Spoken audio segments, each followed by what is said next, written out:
Ako si Yan, isa akong selbetero at ito ang kwento ko.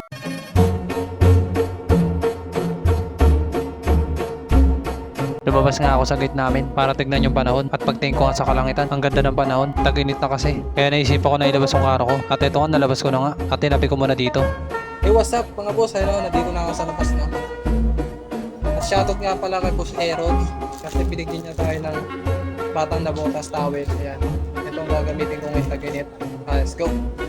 Ito nga ngayon flavor ko mga boss, queso sa kaube. Pag nakita nyo ako mga boss, bumili kayo. Kinuha ko na nga itong basahan ko para linisin na tong karo ko. At ngayon araw nga, tag-init na. Kaya kailangan lagi may baon na tubig. Sobrang init talaga ng panahon ngayon. Kaya sa mga kapwa ko bedo na lagi na sa kalsada, lagi kayo magbaon ng tubig. At sa mga kapatid ko naman na salbetero, mga to, lagi kayo magbaon ng tubig. At kung kailangan, huwag kayo masyado magpapagod. Natapos ko na linisin tong karo ko, kaya binalik ko na yung basahan ko. At niliko ko na nga tong karo ko. Naliko ko na nga, kaya umalis na ako.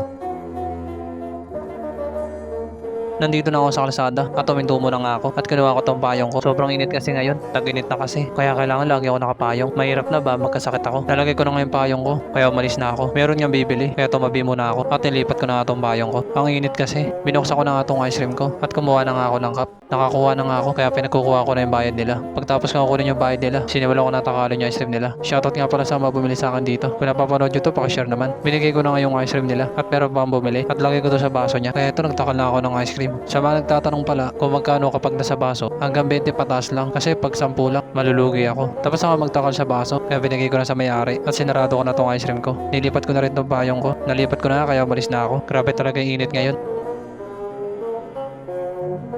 Mga boss, niya kasi yan no. Sobrang init ngayon pero huwag niyo isipin benta series to ha. Nasa ano tayo? Tag-init episode tayo. Gusto ko na i-flex yung benta ko. Ano nga benta natin mga boss no? Eh, may 500 na ako buo. Tapos ilan to? 400 yung 104. Bali na sa 1,000 na. Ang bilis. Sobrang init kasi ngayon. Anong oras pa lang? 2:23 pa lang. Eh, sobrang init talaga ngayon. Grabe. At buti na nga lang, may nagbigay sa akin ng towel. Ito nga, itong yung towel na yun, ayan o. Batang nabutas towel na yun. Salamat talaga. Yun, shoutouts kay Boss Aaron. Ayan, tara. Yun, dahil mainit ngayon, mabili. Sana makaubos mo ngayong araw. Kaya let's go. Tinawag nga ako ng suki ko, kaya pinuntahan ko na. Nandito na ako, kaya tinabi ko na tong karo ko at nilipat ko na tong payong ko. Hindi ko kasi kayang init. Kinuha ko na yung baso at binuksan ko na tong ice cream ko at sinimulan ko na takalin yung ice cream nila. Shoutout nga pala sa suki ko. Kung napapanood mo to, pakishare naman. Eto suki ko, isa rin nga para to sa mga solid supporter ko. Tapos ko na takalin sa baso, kaya binigay ko na. Dalawang yung binili nila, yung isa sa apa. Nakakuha na nga ako, kaya simulan ko na magtakal ng ice cream. Araw-araw nga sila bumibili, kaya shoutout sa inyo. Kung napapanood nyo to, pakishare na lang. Tapos ko na takalin yung isa, kaya binigay ko na at kinuha ko na yung bayad. Nasuklihan ko lang at meron pa ang bibili. Kaya kumuha na ako ng 220. At dapat tinatakala ko ngayon 220. Bigla ako nagkamali ng hawak. Kaya bigla nahulog. Nahulog yung dalawang apa. 20 pa naman yun. Abono na. Kumuha na nga lang ulit ako ng 220 na apa. At ito nilagyan ko na ng ice cream. Sa pagkakataon nga nito, inaayos ko na yung hawak ko. Baka kasi mahulog na naman. Pero talaga hindi sinasadya mangyari. Baka tada na talaga mahulog yun. Katulad yun pagkahulog niya sa iba. Oh shit, tugot niyan. Tapos na nga magtakal ng ice cream. Kaya binigay ko na. At kinuha ko na yung bayad. Nasuklihan ko na, kaya sinarado ko na tong ice cream ko. At ito naman payong ko, nilipat ko na. Para hindi ako mainitan. Pagtapos niya, tinulak ko na tong karo ko. Shoutout pala dito. Kung napapanood mo to, pakishare naman.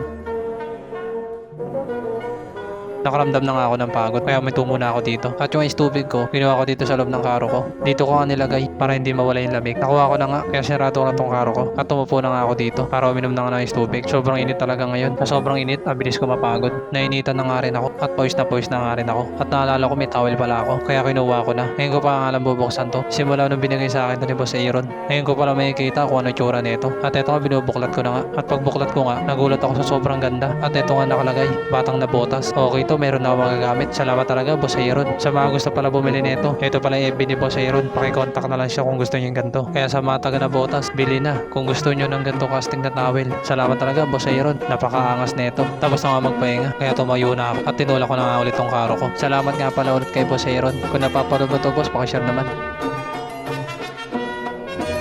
Hapon na nga at pauwi na nga ako. At ngayon araw na tag-init, nakarami ako. Pero kahit ganun, nakakapagod yung sobrang init. Kaya kung nagustuhan mo yung episode na to, pakishare naman mga boss. O paano, hanggang dito na mga boss.